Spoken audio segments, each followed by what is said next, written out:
今仔日是天气小热，不过明仔载就要变天啊。拜五下晡开始，北部、东部会先开始翻冷。若这天气较凉冷的时，有真侪人拢会去食羊肉炉、姜母鸭、麻油鸡来补气血。不过中医师就提醒这拢是算较涩药补，无适合常常食。若是有高血压、高血油、高血糖的民众，一定要按照医生的吩咐，唔通胡白乱补。拜三立冬拄过，拜五下晡东北季风真强，加上锋面通过，北部、东部会先开始翻冷。这些民众会伫天气较凉的时阵，填补食药补的料理，像讲羊肉炉、姜母鸭、麻油鸡等等。不过中医师提醒讲，食的拢较涩，就要看身体状况才食较好。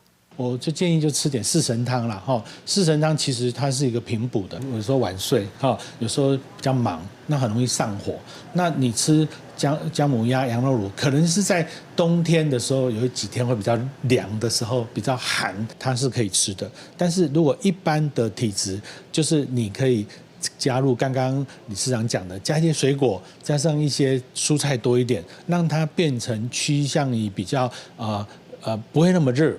另外，针对食菜的民众，中医师表示，若是体质较冷底，会当伫煮菜时掺一寡姜、豆蔻、八角等等来补气血。也若是有高血压、高血糖、高血油，也是癌症等等疾病的患者，中医师呼吁讲，一定按照医生的吩咐食补。为着要互民众更加了解中医，中医师工会要办一个嘉年华开放，互大家参加。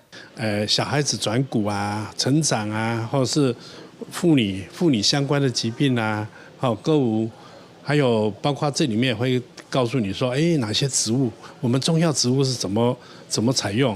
我们目前大概有14站了，他大概小朋友一个去绕一圈大概1个半小时，所以我们有一些志工，还有一些医师现场解说。